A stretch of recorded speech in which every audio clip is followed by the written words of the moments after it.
Катаклізма атрымалася перакуліць маё пра яе ўяўленне. Я быў проста ўпэўнены, што гэта чарговы Tower Defense. Такі жанр, дзе вы адбіваецеся ад хваль монстраў, выстаўляючы абарону з веж, як тое было папулярна калісьці на смартфонах, зараз не ведаю. У шматлікіх мадыфікацыях пачалі з'яўляцца розныя героі, персанажы са здольнасцямі, але прынцып падобны. Раз за разам прыбягаюць монстры, і вы намагаецеся не прапусціць іх да нейкага фінальнага пункту, выстаўляючы на шляху атакуючыя вежы. Усё проста і звычайна. У падобны жанр мы ваявалі яшчэ па сетцы, як мод да трэцяга варыка. Калыска ідэй для гульняў, а тут ж, як вы ведаеце, вырасла дота. Вылучыцца шэрагу новых дробных і недарагіх праектаў. Са стым катаклізма дапамог уласны візуальны стыль і трэйлеры гульні. Там сцены руйнаваліся, цэгла, як і стрэлы лучнікаў, ляцелі на монстраў, а месцамі самі лучнікі разам з мурамі валіліся на галовы белых незразумелых стварэнняў, пэўна, не самага добразычлівага выгляду. Менавіта гэта я чакаў ад катаклізма. Муры, вежы, на іх выстаўляем героя ці нейкіх юнітаў і адбіваемся ад хваль монстраў. Не, яно ўсё гэта мае, але з вялікай агаворкай.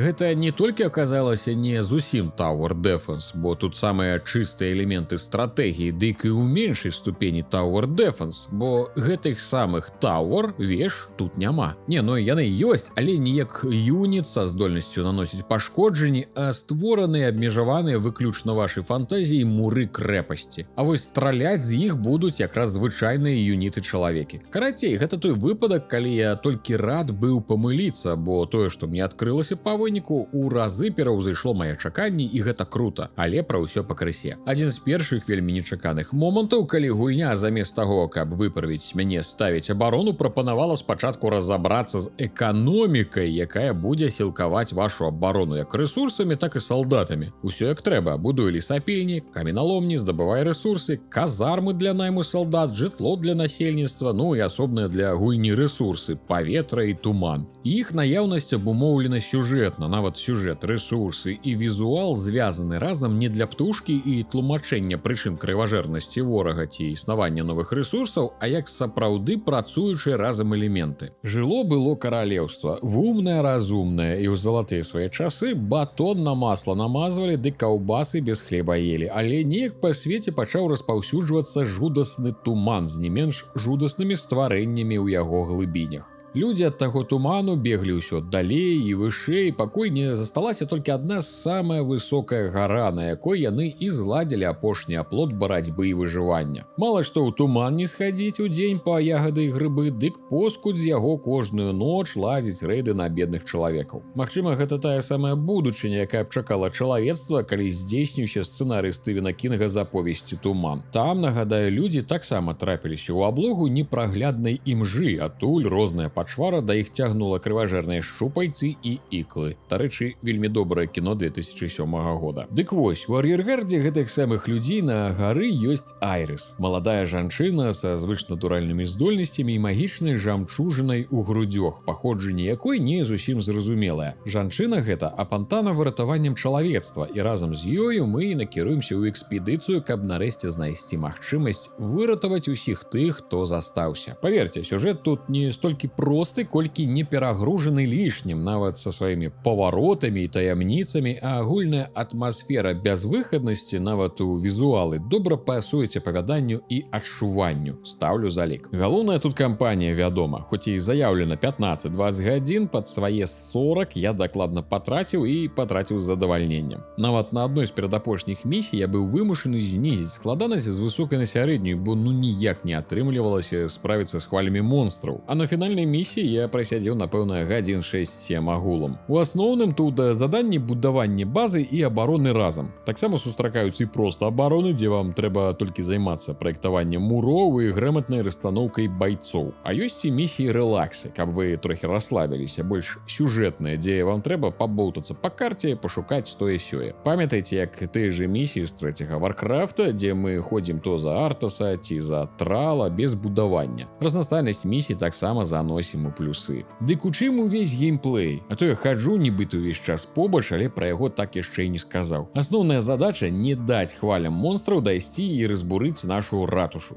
Спыняць іх мы будзем каменнымі мурамі, а знішчаць салдатамі розных класаў. Хоць сцены можна ўзвесці з дрэва, але, як вы разумееце, трываласць такіх пабудоў адносна ніякая супраць жудасных стварэнняў. Таму раскрываем спіс амаль што каменнага лега і з прапанаваных элементаў пачынаем будаваць замак нашай мары. Сваімі ўласнымі ручкамі, цэгла за цэглай. Кубікі, блокі, слупы, сходы, прамыя і крывыя, масткі, перакрыцці, балкончыкі, байніцы, баявыя праходы і парапеты. Усё гэта вам спатрэбіцца. Як сапраўдны матулін архітэктар, спачатку вы проста будете бахаць каменні адно на адно, думаючы, што лепш муру 3 цэглы таўшчынёй, чым вышынёй. І задаволеныя сваім геніем сценабудоўлі, дачакаўшыся ночы, з жахам убачыце, як за некалькі падходаў монстры перажавалі не толькі вашыя сцены, але і абаронцаў на іх. Першае правіла, што чым вышэй муры, тым мацней яны робяцца, так што прыйдзецца пашыраць уверх, а не ў бок. Можна і ў таўшчыню ляпіць, але і рэсурсаў на гэтыя сцены у вас абмежаваная колькасць. А хочацца больш рэсурсаў, тады будуйце каменаломні, хаты для працаўнікоў, паветразборнікі для гэтых працаўнікоў, ну і гэтак далей. Спачатку трохі цяжка і незразумела, але пасля некалькіх спроб зруйнаваных муроў і цікавых архітэктурных трукаў становіцца прасцей. І вось ты, здаецца, зразумеў, стаў сцены вышэй да ўсіх спраў. Але вашыя салдацікі, аказваецца, маюць перавагі на той ці іншай вышыні. А ўлічваючы абмежаванасць гэтых самых салдацікаў, кожная перавага на вагу золата. Вось кідальнікі вельмі карысныя, калі нізка стаяць. Значыць, прыйдзецца ў сценах нейкія байніцы ставіць. А гэты арбалетчык з магутнай зброі лепей за ўсё раздае, калі засунуць яго ажно на 10 метраў панад усімі. Ці немаленькая жанчына з гарматай ажно на 4 клеткі толькі стане, хоць і карысная вельмі. І вось з гэтай інфармацыяй ты намагаешся паставіць і сцяну, каб усе праходы для ворага зачыніць, ці лесвіцы, каб на кожны з паверхаў свой юніт дабраўся, і нейкія платформы трэба, каб пасяленне асобнае для тыпу салдат паставіць. А гэта ўся парнаграфія яшчэ і стаяць не хоча, як вы жадаеце. На драўляную канструкцыю каменную пліту не паставіць, без апоры нішто трымацца не хоча. Ну і зрабіць яшчэ трэба ўсё з розумам, каб танней, а не проста наляпаць канструкцыю на ўсе рэсурсы, якія маеце. Бо на наступную хвалю вам прыйдзецца яшчэ і не адзін такі бастыён пабудаваць, а матэрыялаў кот наплакаў.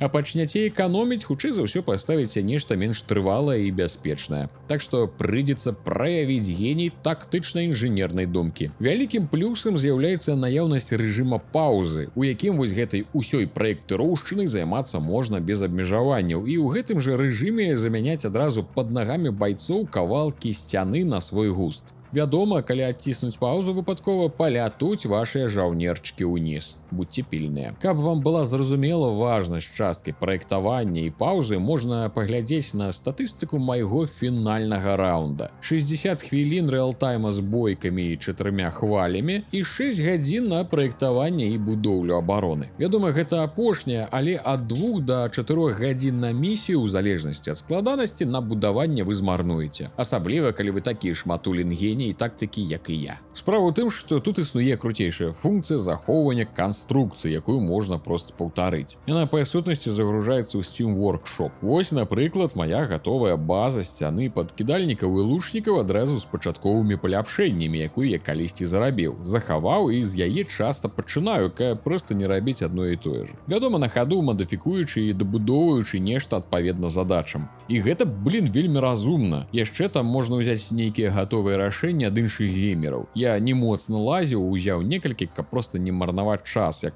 напрыклад, гэты збіральнік паветра, проста націскаеш і ставіш. Адразу з лесвіцай на патрэбнай вышыні. Гэта не значыць, што я шчыцерыў, а проста тое, што спачатку рабіў рукамі сам, аптымізаваў. Сцены, вежы, паверце, пад кожную бойку будзеце прыдумляць сабе сваё. Нагадаю, што гэта ў першую чаргу стратэгія, а не сімулятар. Усіх байцоў можна перасоўваць падчас боя, паляпшаць, выбудоўваць тактыкі, здабываць рэсурсы, аптымізаваць вытворчасць. І дзякуй Богу, тых самых рэсурсаў няшмат, як у прынцыпе і тыпаў жаўнераў, літаральна да 10, але яны выконваюць розныя задачы, і гэта дапамагае разнастайваць свае стратэгіі абароны. і не ператварае на люты мікраменеджмент, але ж сачыць за некалькімі параметрамі прыйдзецца ўвесь час. Глядзець хуткасць папаўнення кіслароду і каб патрэбная колькасць работнікаў была на вытворчасці дрэва і каменю. У гульні, магчыма, не хапіла разнастайнасці монстраў, іх літаральна да 5, але і без гэтага месцамі вельмі складана, бо нават самыя моцныя сцены не могуць вытрымліваць доўга арду.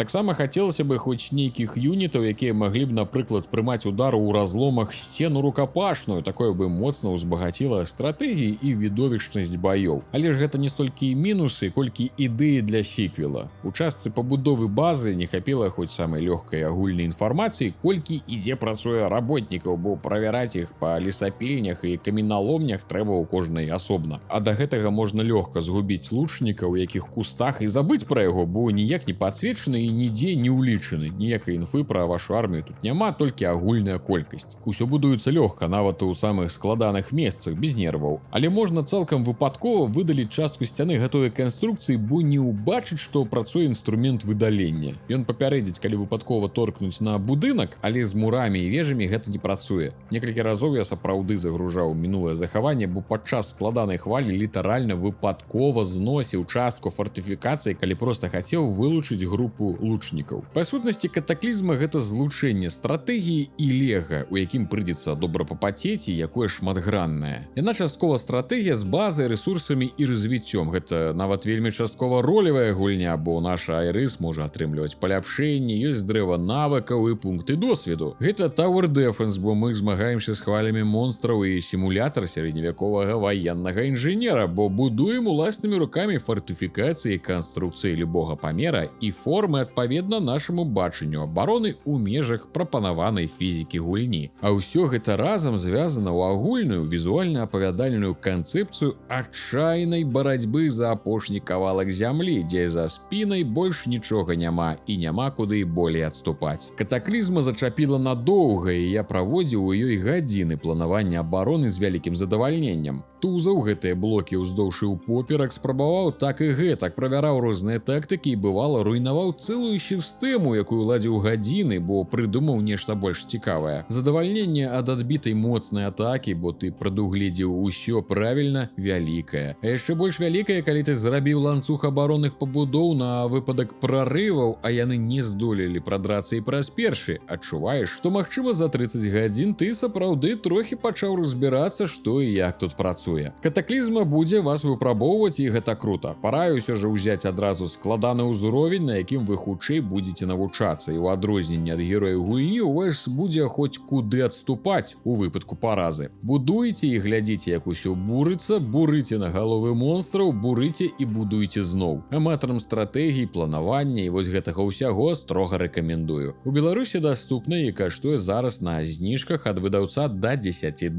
Дзякуй вялікі за ўвагу, сябры, на гэтым усё. Чакаю на вашы меркаванні ў каментарыях. Вядома, не забывайце націснуць на палец угару, калі спадабалася. На Твічы зараз амаль кожны дзень я намагаюся праводзіць стрымы розных гульняў, там былі таксама і паказы катаклізма, так што чакаю вас у госці, спасылкі ў апісанні. Раз на тыдзень на канале цяпер выходзяць гульнявыя навіны, першы выпуск якіх ужо можна паглядзець. Вялікі дзякуй спонсорам з Patreon, з дапамогай каго гэта ўсё робіцца. Каб далучыцца да гэтых слаўных людзей, пераходзьце таксама па спасылцы ў апісанні, падтрымлівайце беларускую гульнявую прастору, атрымлівайце ранні доступ да ўсіх маіх наступных відэа на YouTube і цікавых эксклюзіўных ролікаў на сайце Patreon. Там цяпер можна рабіць і разовыя ўнёскі ва ўкладцы крама. Усіх абдымаю і да новых сустрэч!